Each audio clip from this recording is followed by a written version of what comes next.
Just so. Vietnam. Vietnam. Vietnam. Vietnam. Just so Vietnam.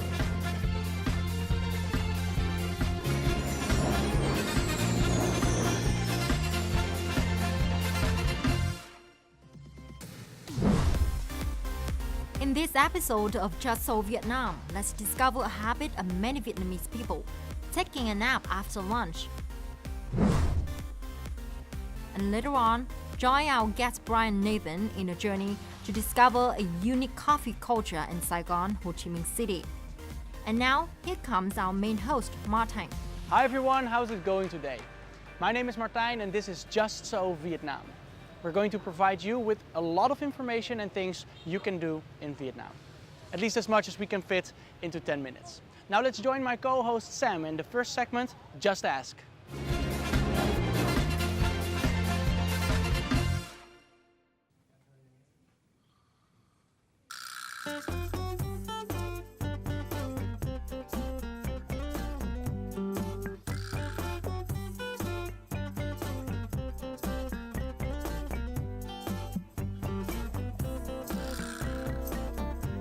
Hi, I'm Sam for Just Ask.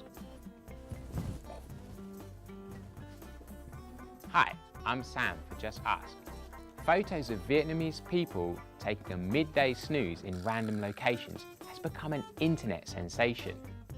Although other countries have the same cultural tradition, foreigners may still be surprised to see locals taking a nap pretty much anywhere during their lunch break.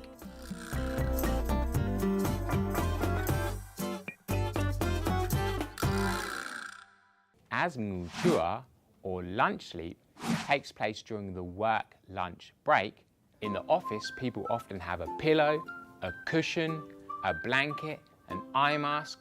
Some people even have a mattress.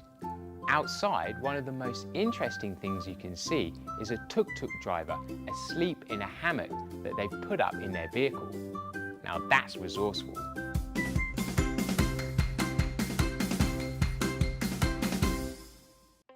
Vietnam has been an agricultural country for thousands of years. As a farmer, it's a good idea to avoid the hot, tropical sun at noon.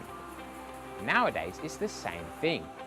It's a good idea to have an afternoon nap after a big lunch and avoid the hottest part of the day, and at the same time, refresh and regain energy for the afternoon's work. I hope you learned a little more about ngủ trưa. What about you? Do you like having an afternoon nap? Or is it something that you can't get used to? Log on to Facebook or YouTube and let us know your thoughts. Now back to Martijn. As for me, I'm going to finish having a nap.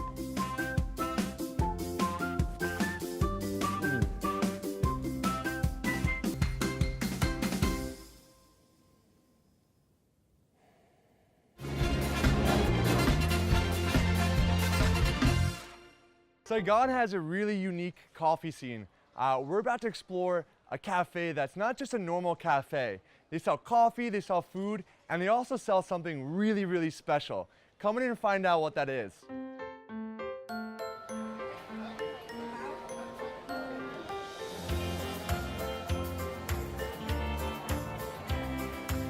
Chị ơi, cho tôi một café soda.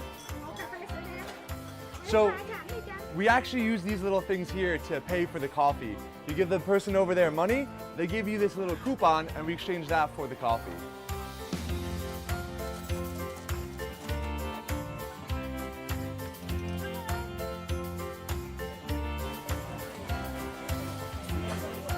Good.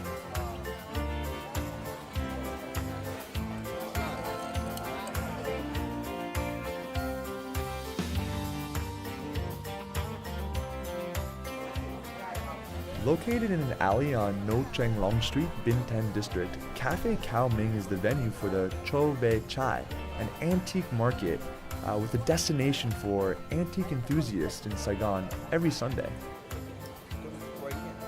Saigoners young and old are turning up to purchase old school items from the 60s, 70s, 80s, and 90s. Many people visit this market to see objects that connect with their past.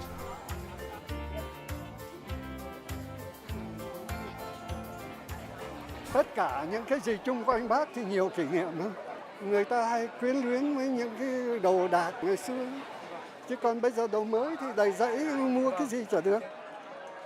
Sometimes this is also an interesting way to find out more about history.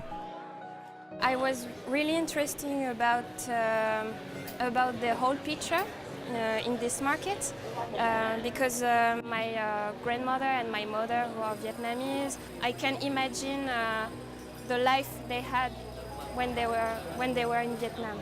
It's like this picture.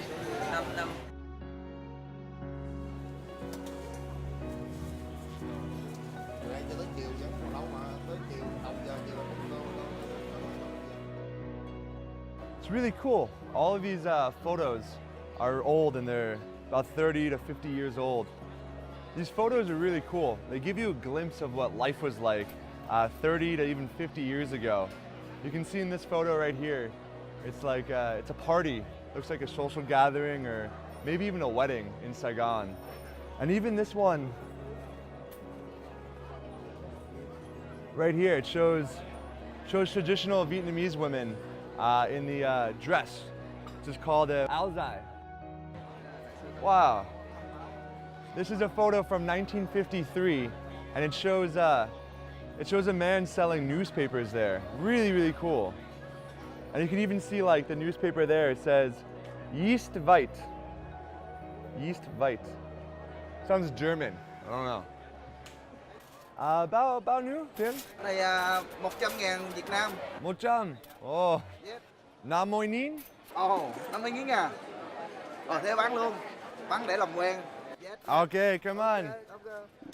Haha, score.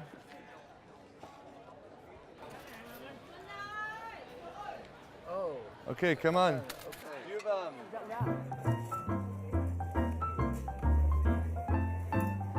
The cafe combined with the market has been running on and off for around 9 years now, most recently reopening in 2012.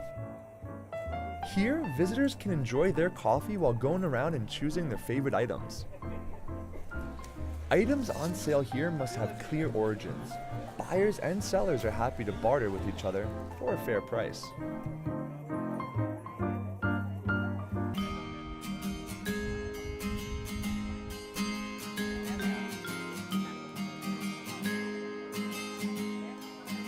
With the name Chove Chai, founders of this market aim to create a space for exchanging antiques, knowledge, and sharing common interests, rather than a place for buying and selling.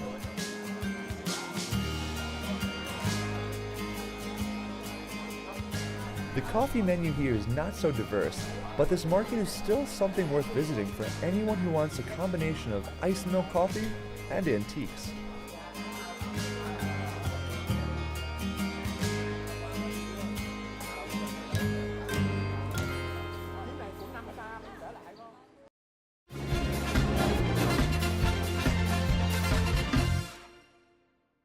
The Vietnamese hospitality is unrivaled, and it's definitely something you should experience once in your life. So in this episode's Just Go, we're going to provide you with some information to get the most joy out of your stay in Vietnam. The first thing you want to know is that Vietnam is a lot bigger than you think. To give you an idea, a train ride between Hanoi and Ho Chi Minh City is more than 1,700 kilometers long and takes roughly 35 hours. So don't ever underestimate the size of the country, as getting from A to B often takes longer than you expect. So plan accordingly and make sure you know the efficient ways to travel around Vietnam. I can guarantee you that the weather in Vietnam varies a lot. The country can get quite extreme. When it's hot in summer, it can get really, really, really hot. And when it's raining, sometimes oceans are pouring from the sky. In Ho Chi Minh City, between the months of May and October, you should be prepared for both sweltering temperatures and soaking wet shoes. However, as a trade-off, you'll be treated to frequent impressive lightning shows. Unlike Ho Chi Minh City, Hanoi has 4 seasons, with very hot and sticky summers and bitterly cold and humid winters. You'll need more than your linen beach clothes to keep you warm if you travel north. Vietnamese people are very friendly, welcoming and hospitable towards travelers, and that makes Vietnam a great travel destination in Southeast Asia. They're also very respectful, and they would like the same back from you. So keep in mind that you should show respect to cultures and religious beliefs that you can find here. And this does not just apply to Vietnam, but anywhere in the world. Pagodas and temples can pledge a solid set of tourist activities, but make sure to cover your shoulders and knees. Some locations will have loose ropes that you can rent and don during your visit. And that's it. Some things I'm sure can make your stay in Vietnam worth remembering. So, did we convince you to go to Vietnam? Awesome, just go! But if you're still not convinced, be sure to check out our other episodes, because I'm sure that we can change your mind like Vietnam has changed mine. Now, if you like our program, like us on Facebook and subscribe to our YouTube channel to keep receiving information about Vietnam. My name is Martijn and this was Just So Vietnam.